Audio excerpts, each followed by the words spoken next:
नमस्कार and a very warm welcome to the voice of common man news Hindi and English. हमारे channel के chief editor Sameer Qureshi के साथ जिन युवा साथियों को नियुक्ति पत्र मिल रहे हैं उनके लिए भी यह एक यादगार दिन है,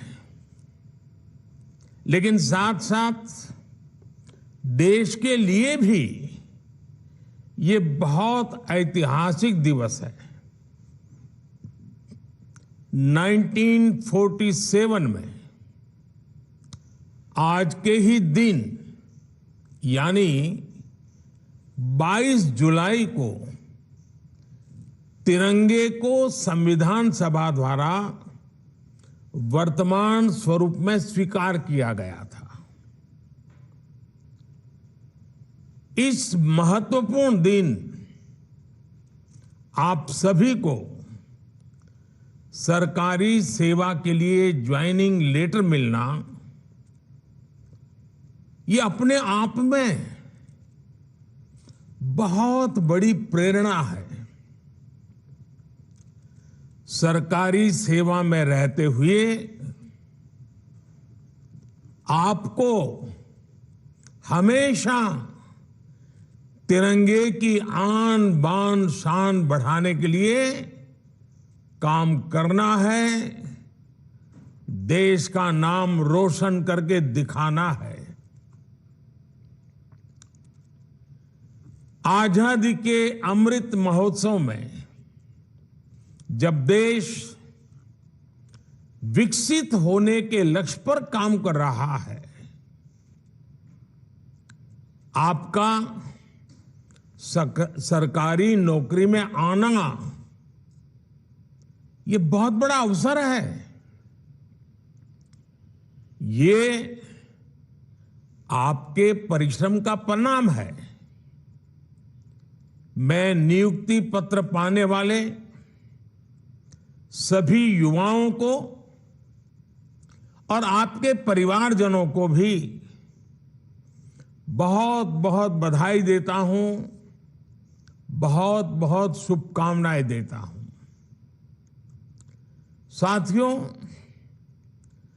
आजादी के इस अमृत काल में सभी देशवासियों ने अगले 25 वर्ष में भारत को विकसित भारत बनाने का संकल्प लिया है। आप सभी के साथ ही भारत के लिए भी ये अगले 25 साल, जैसे आपके जीवन में अगले 25 साल महत्वपूर्ण हैं, वैसे ही भारत के लिए अगले 25 साल बहुत ही अहम है। आज दुनिया में भारत के प्रति जो विश्वास बना है, भारत के प्रति जो आकर्षण बना है, आज भारत की महत्ता बनी है, हम सबको मिलकर के इसका पूरा लाभ उठाना है। आपने देखा है कि भारत सिर्फ 9 वर्षों में दुनिया की 10वें नंबर की अर्थव्यवस्था से 5वें नंबर की अर्थव्यवस्था बन गया है। आज हर एक्सपर्ट ये कह रहा है, कुछ ही वर्षों में भारत दुनिया की टॉप 3 इकोनॉमी आ जाएगा। टॉप 3 इकोनॉमी में पहुंचना ये भारत के असामान्य सिद्धि बनने वाला है। यानी हर सेक्टर में रोजगार के अवसर भी बढ़ने वाले हैं और सामान्य नागरिक की आय भी बढ़ने वाली है। हर सरकारी कर्मचारी के लिए भी इससे बड़ा कोई अवसर नहीं हो सकता है, इससे बड़ा कोई महत्वपूर्ण समय नहीं हो सकता है। आपके फैसले, आपके निर्णय देश हित में, देश के विकास को गति देने वाले होंगे ही, ये मेरा विश्वास है। लेकिन ये मौका, ये चुनौती, ये अवसर, सब कुछ आपके सामने है। आपको इस अमृत काल में देश सेवा का बहुत बड़ा, वाकई बड़ा अभूतपूर्व अवसर मिला है। देश के लोगों का जीवन आसान हो, उनके जीवन से मुश्किलें समाप्त हो, ये आपकी प्राथमिकता होनी चाहिए। आप जिस भी विभाग में नियुक्त हो, जिस भी शहर या गांव में हो, हमेशा इस बात का ध्यान रखिएगा कि आपके कार्यों से जन सामान्य की कठिनाइयां कम हो, मुसीबतें दूर हो, ईज ऑफ लिविंग बढ़े और साथ साथ 25 साल के अंदर अंदर देश को विकसित भारत बनाने के सपने के भी अनुकूल हो। कई बार आपका एक छोटा सा प्रयास किसी के लिए कई महीनों का इंतजार समाप्त कर सकता है, उसका कोई बिगड़ा काम बना सकता है।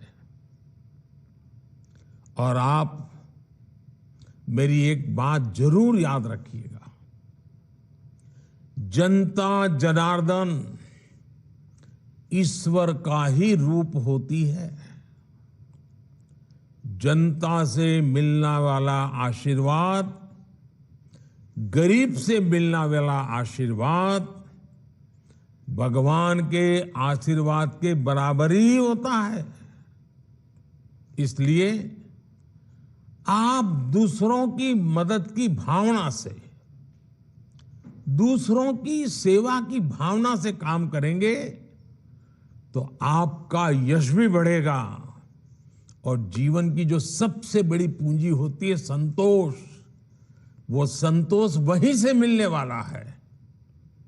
साथियों, आज के इस कार्यक्रम में बैंकिंग सेक्टर के काफी लोगों को नियुक्ति पत्र मिल रहे हैं। अर्थव्यवस्था के विस्तार में हमारे बैंकिंग सेक्टर की बहुत बड़ी भूमिका होती है। आज भारत उन देशों में से एक है जहां का बैंकिंग सेक्टर सबसे मजबूत माना जाता है। लेकिन 9 वर्ष पहले ऐसी स्थिति नहीं थी। जब सत्ता का स्वार्थ राष्ट्र हित पर हावी होता है, तब कैसी बर्बादी होती है, कैसा विनाश होता है। देश में कई उदाहरण हैं। ये हमारे बैंकिंग सेक्टर ने तो पिछली सरकार के दौरान ये बर्बादी को देखा है, झेला है, अनुभव किया है। आप लोग आजकल तो डिजिटल युग है, मोबाइल फोन से बैंकिंग का सेवाएं लेते हैं, फोन बैंकिंग करते हैं। लेकिन आज से 9 साल पहले जो सरकार थी ना, उस समय ये फोन बैंकिंग का कल्पना ही अलग थी, रिवाज ही अलग था, तरीके अलग थे, इरादे अलग थे। उस जमाने में, उस सरकार में ये फोन बैंकिंग मेरे आपके जैसे सामान्य नागरिकों के लिए नहीं था। देश के 140 करोड़ देशवासियों के लिए नहीं था। उस समय एक खास परिवार के करीबी कुछ ताकतवर नेता बैंकों को फोन करके अपने चहेतों को हजारों करोड़ रुपए का लोन दिलवाया करते थे। ये लोन कभी चुकाया नहीं जाता था और कागजी कार्रवाई होती थी। एक लोन को चुकाने के लिए फिर बैंक से फोन करके दूसरा लोन चुकाने के लिए फिर तीसरा लोन दिलवाना। ये फोन बैंकिंग घोटाला पहले की सरकार के, पिछली सरकार के सबसे बड़े घोटालों में एक था। पहले की सरकार के इस घोटाले की वजह से देश की बैंकिंग व्यवस्था की कमर टूट गई थी। 2014 में आप सबने हमें सरकार में आकर के देश की सेवा करने का मौका दिया। 2014 में सरकार में आने के बाद हमने इस स्थिति से बैंकिंग सेक्टर और देश को मुसीबतों से निकालना एक के बाद एक कदम उठा करके काम शुरू किया। हमने सरकारी बैंकों के मैनेजमेंट को सशक्त किया, प्रोफेशनलिज्म पर बल दिया। हमने देश में छोटे छोटे बैंकों को जोड़कर बड़े बैंकों का निर्माण किया। हमने सुनिश्चित किया कि बैंक में सामान्य नागरिक की 5 लाख रुपए तक की राशि कभी ना डूबे, क्योंकि बैंकों के प्रति सामान्य नागरिक का विश्वास पक्का करना बहुत जरूरी हो गया था। क्योंकि कई कोऑपरेटिव बैंक डूबने लगी थी, सामान्य मानवी की मेहनत का पैसा डूब रहा था और इसलिए हमने 1 लाख से उसको सीमा 5 लाख कर दी ताकि 99% नागरिकों को उनकी मेहनत की कमाई का पैसा वापस मिल सके। सरकार ने एक और महत्वपूर्ण कदम उठाया, बैंक्रप्सी कोड जैसे कानून बनाए ताकि अगर कोई कंपनी किसी न किसी कारण से बंद होती है तो बैंकों को कम से कम नुकसान हो। इसके साथ ही हमने गलत काम करने वालों पर शिकंजा भी कसा, बैंकों को लूटने वालों की संपत्ति जब्त कर ली। आज परिणाम आपके सामने है। जिन सरकारी बैंकों की चर्चा हजारों करोड़ के नुकसान के लिए होती थी, एनपीए के लिए होती थी, आज उन बैंकों की चर्चा रिकॉर्ड प्रॉफिट के लिए हो रही है। साथियों, भारत का मजबूत बैंकिंग सिस्टम और बैंक के प्रत्येक कर्मचारी, उनका काम पिछले 9 साल में सरकार के विजन के अनुकूल जो उन्होंने काम किया है वो हम सभी के लिए गर्व का विषय है।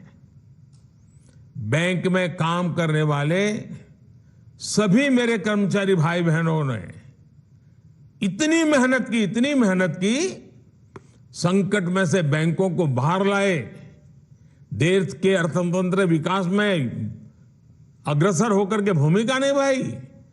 और इन बैंक कर्मचारियों ने, बैंक के लोगों ने कभी भी मुझे और मेरे विजन को न नकारा न निराश किया।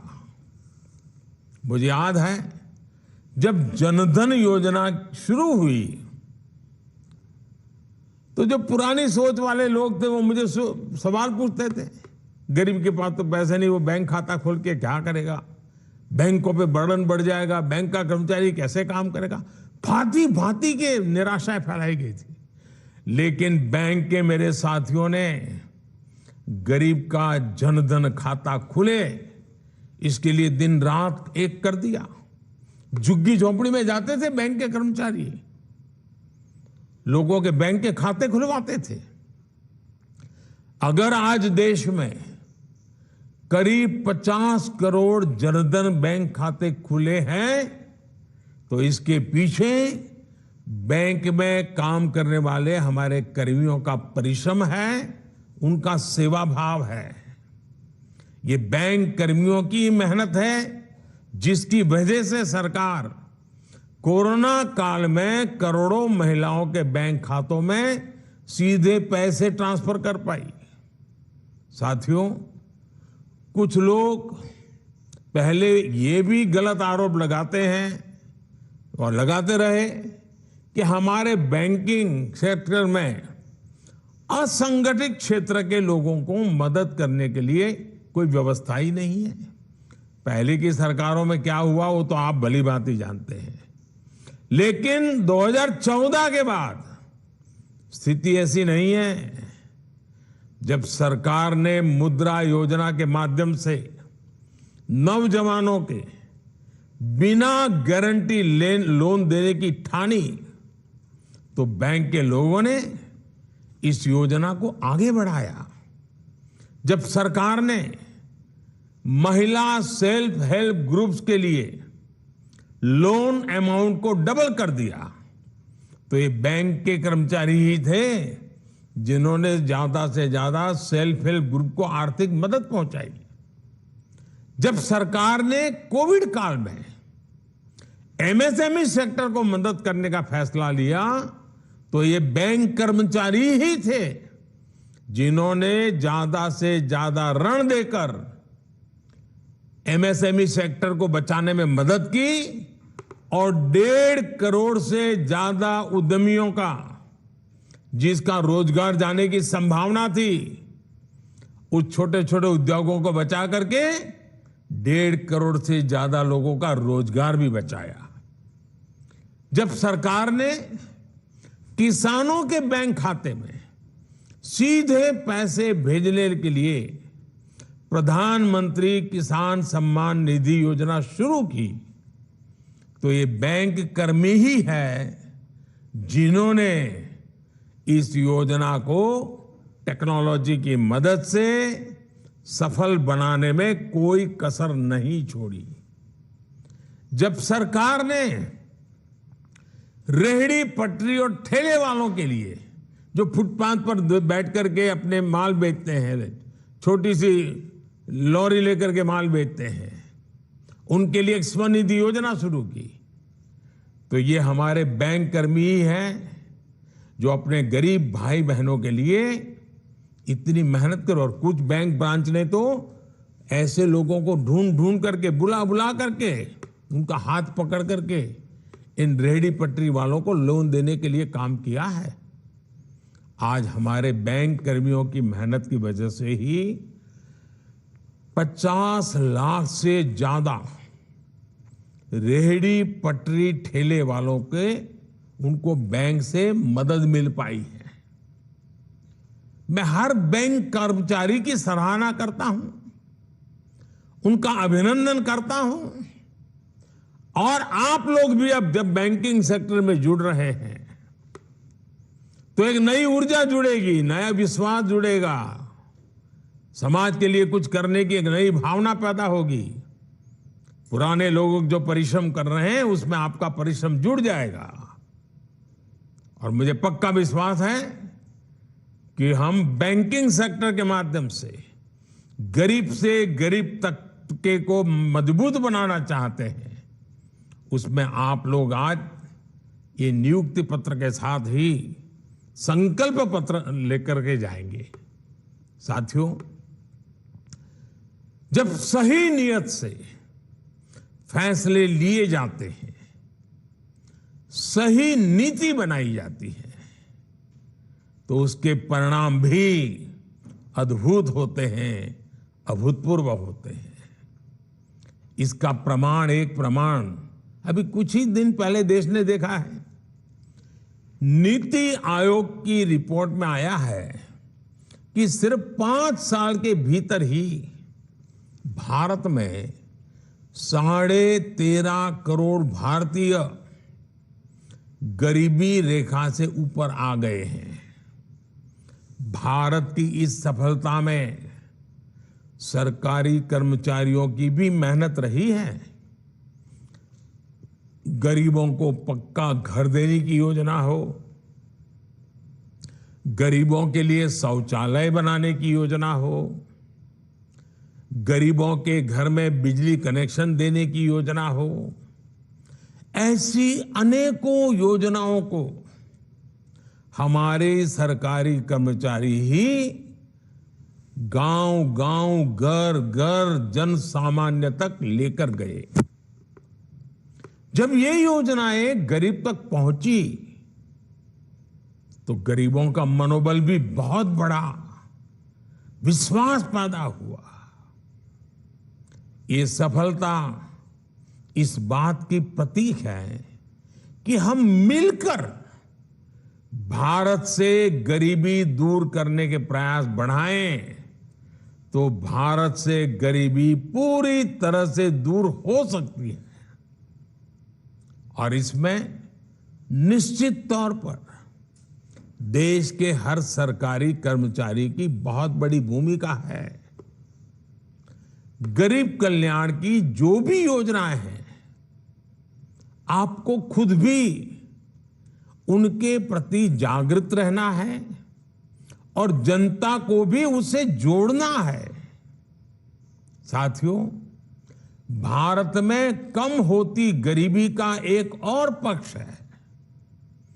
कम होती गरीबी के बीच देश में नियो मिडिल क्लास का लगातार विस्तार हो रहा है। इससे रोजगार के नए अवसर बन रहे हैं। भारत में बढ़ते नियो मिडिल क्लास की अपनी डिमांड्स हैं, अपनी आकांक्षाएं हैं।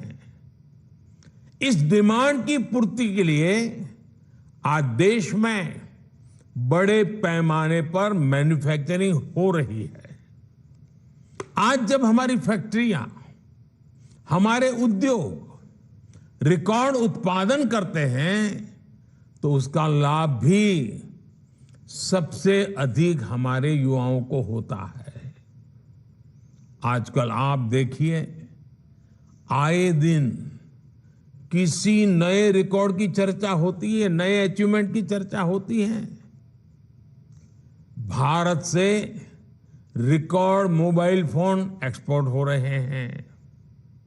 भारत में इस साल के पहले 6 महीने में जितनी कारों की बिक्री हुई है वो भी उत्साह बढ़ाने वाली है। इलेक्ट्रिक व्हीकल्स की भी भारत में रिकॉर्ड बिक्री हो रही है। ये सब देश में रोजगार बढ़ा रहे हैं, रोजगार के अवसर बढ़ा रहे हैं। साथियों, भारत के टैलेंट पर आज पूरी दुनिया की नजर है।